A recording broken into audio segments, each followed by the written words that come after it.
Magandang hapon po mga kababayan.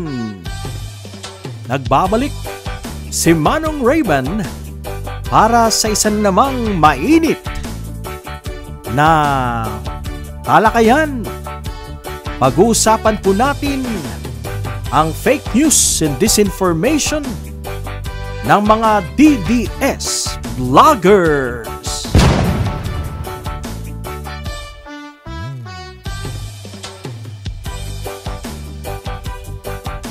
Alright, isang magandang hapon mga kababayan. Nakita nga po natin itong isang vlogger na to na maka-Duterte na umiiyak mga kababayan. At galit na galit po siya kay General Torre, ang hepe ng CIDG mga kababayan. Bago pang lahat, isang magandang hapon sa ating mga followers and subscribers. Marami pong salamat sa mga aking mga bagong subscribers sa patuloy po ninyong pagsubaybay at panunood sa ating mga videos. Maliit lang po ang ating tahanan at marami pong salamat. Although maliit siya pero it's slowly we are increasing in number. Yan, at ako po'y nagpapasalamat dahil po sa inyong suporta. Alright, so yan po mga kababayan, pinag-uusapan po natin dito ang fake news and disinformation. Alam niyo po sa panahon ngayon, marami lalong-lalo na po sa Pilipinas, mga magagaling, mga fake news mga kababayan. Ito pong isang nagngangalang Jun Abenes mga kababayan, ito po ay maka-Duterte. Ito po ay isang convener na taga Cebu. So ibig po sabihin kung mayroon po silang mga gathering, yung mga rally na mga pro-Duterte, dyan po sa Cebu siya po yung number 1 na tao na naghahanap ng mga hahakutin para po pumunta sa mga parali nila. Maisog daw. Yan po ang pinagsasabi nila. Hindi ko nga alam kung talaga bang maisog itong mga ito. Dahil nung pinatawag po sila sa TRICOM, hindi po sila sumipot mga kababayan. Hanggang salita lang mga ito ang maisog. So ito pong si Jun Abenes, galit na galit po kay General Torre. Dahil nung pong mismong araw ng indignation rally ni VP Sara Duterte dun po sa Cebu, abay isinerve po ang search warrant kay Jun Abenes. Alam nyo po, itong si Jun Abenes ay na-badshot po ito kay General Torre dahil po nagpakalat po ito ng fake news mga kababayan. Ito po ang dahilan kung bakit nagalit si General Torre sa taong ito, sa DDS vlogger na ito. At ngayon, masakit sa kanya. Talagang kitang-kita po mo po yung kanyang pahayag ngayon. Tinawag pa niyang kriminal si General Torre mga kababayan. At sinasabi niyang berdugo daw si General Torre. Siya daw ang ginagamit ng bangag administration. Yan po ang ginamit niyang term. Siya daw ang ginagamit ni Pangulong Bongbong Marcos para po patahimikin itong mga maka-Duterte o mga tao ng Duterte. Yan po ang pinagsasabi niya. Abay sa mga pinagsasabi mong ganyan, Jun Abenes, lalo kang malilintikan. Lalong bibigat ang iyong mga kaso at madadagdagan pa. Huwag mong kalilimutan na hindi na si Tatay Digong mo ang Pangulo ngayon. Hindi na siya ang head ng gobyerno. Kaya, kailangan mong irespeto, kailangan mong igalang ang current administration. Otherwise, talagang you will be in trouble, Jun Abenes. Nakita ko po yung kanyang pahayag. Nako, pagkatapos po ng pag-serve sa kanya ng search warrant, mayabang pa rin po. Wala po tayong nakikitang remorse on his part. Paiyak-iyak po, umiiyak-iyakin din pala tong DDS vlogger na to mga kababayan. Kala ko po maisog, iyakin naman. Ganito po mga kababayan, fair lang po tayo. Wala po tayong pinapanigan, tayo po ay makabayan, tayo po ay makapilipino. Kung titignan po natin yung issue, galit si General Torre dahil nga po nagpalabas ito ng fake news. Pinalabas ni Jun Abenes na ospital that good general got confined sa hospital. Nandun siya. Nakahiga sa hospital bed.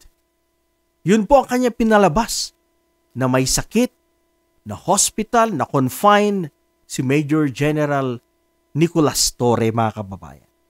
Sa inyo pong palagay, tama po ba ito? Tama po ba yung ginawa niya, mga kababayan?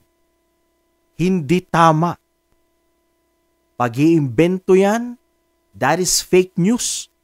Galit sila kay General Torre, ang mga tao po ni Digong na mga ito. Dahil nga po sa pagkahuli ni Kibuloy noon, dahil nga po sa paghabol ni General Torre kina Dado, kina Jay Sonsa, dahil hindi po yan inurungan ni General Torre. Kaya ito po ang dahilan, kaya galit na galit po sila. Dahil pa isa-isa po silang nahuhulog sa kamay ni General Torre. Yan. So dahil po sa kanyang galit, ginawa niya po ng fake news itong si General Torre. Pinalabas niya na may sakit si General Torre. Of course, nabigla ang kapamilya ni General Torre. Mabasa nila, makita nila na nasa hospital. Ganun na rin ang mga katrabaho ni General Torre. Sila ay nagtatanong, nagtataka. Bakit? Anong sakit niya? Palubha bang kanyang karamdaman? Etc. etc. So itong si Jun Abenes po ang gumawa ng kalukuhan dito, mga kababayan. At dahil sa kanyang pag-fake news, hindi po yan pinalampas ni General Torre. Bilang isa pong patas na judge, wala pa akong pinapanigan dito. Hindi ko pinapanigan ng administrasyon, hindi ko pinapanigan kung sino man dyan. Tayo po ay makapilipino. Maling-mali itong si Jun Abenes, mga kababayan. Diyan po magaling ang mga DDS vloggers. Mag-imbento, fake news, mga kababayan. Hindi tama yan. Hindi po tama itong paggawa ng fake news. Dahil ang inyong intensyon ay para lang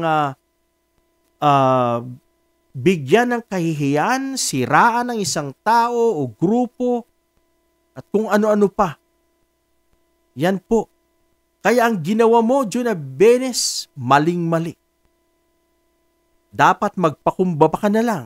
Pero ngayon, nakita po natin yung pahayag niya.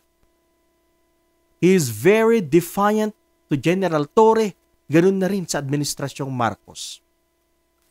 Mukhang malakas po ang bakar nito sa Davao, kaya malakas po ang loob nitong magsalita ng ganito. Pero huwag niyong kalilimutan na ang administrasyon ngayon ay hindi na Duterte. Ang administrasyon ngayon ay Marcos na. Kinasuhan ka, dapat magpakumbaba ka na lang or gumawa ka na ng tama. Pero kung ipagpipilitan mo pa rin, magmamatigas ka pa rin, lalo mong nilalagay yung sarili sa nilulubog mo sa kumunoy dahil marami pang patong-patong na kaso ang pwedeng ihain ni General Torre because of your statements na inilabas mo just recently. Kalay mo ba namang akusahan niyang kriminal or sabihan niyang kriminal itong si General Torre? Kaya itong si Jun Abenes, sabay, mabibigyan po talaga ito ng leksyon. Siya po'y masasampulan. Dapat leksyon na kay Jun Abenes nung binanatan ni General Torre itong sila Dado. Sino pa ba? Sila Dado, sila Jay Sonsa. At nakita naman niya na even the President binanatan ni General Torre for unlawful utterances, likewise, inciting to sedition. Wala pong inuurungan itong general na to, talagang matapang. Ako po ay saludo kay General Torre. Alam ko po na ginagawa lang po niya ang kanyang trabaho. Hindi po siya ginagamit as berdugo ng administrasyong Marcos. Hindi. Ginagawa lang po ni General Torre, pinapatupad niya po ang batas. Kaya hindi po ito martial law, hindi po ito pag-suppress sa mga expressions na yan dahil hindi tama ang inyong pinaggagawa. Nagpapahayag kayo ng hindi tama, gumagawa, nag-iimbento kayo ng mga kwento, abay yan ay illegal na ngayon. Kaya dapat pag tayo'y nagpapahayag, maging isang responsableng vlogger tayo. Dapat ang sinasabi lang natin ay yung tama, yung totoo, hindi yung gawa-gawa. Kaya maging leksyon kay Jun Abenes ito. Watch out sa mga iba pang DDS vloggers dyan na nagmamatigas hanggang ngayon. Talagang hindi kayo uurungan ni General Torre. Hindi nga siya umurong kay Apollo Kibuloy. At hindi pa siya umurong kay dating Pangulong Digong Duterte. Kayo pa kaya na mga maliliit na vloggers? Sabihin na natin malalaking vloggers. Kayang-kaya niya pa rin kayong sampahan ng kaso. At ito ay para sa bayan. Dahil we do not tolerate itong mga ginagawa niyong mga kalukuhan, mga DDS vloggers, that you are spreading lies at mga pami-make news. Kaya tama lang si General Torre. We support the stand of General Torre. General Torre, saludo ako sa iyo.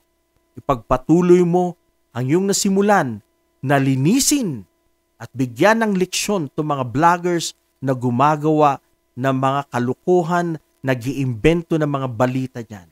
Alright mga kababayan, ito lang po muna ngayon. Marami pong salamat. Subaybayan po natin ang patuloy na paglilinis ni General Torre.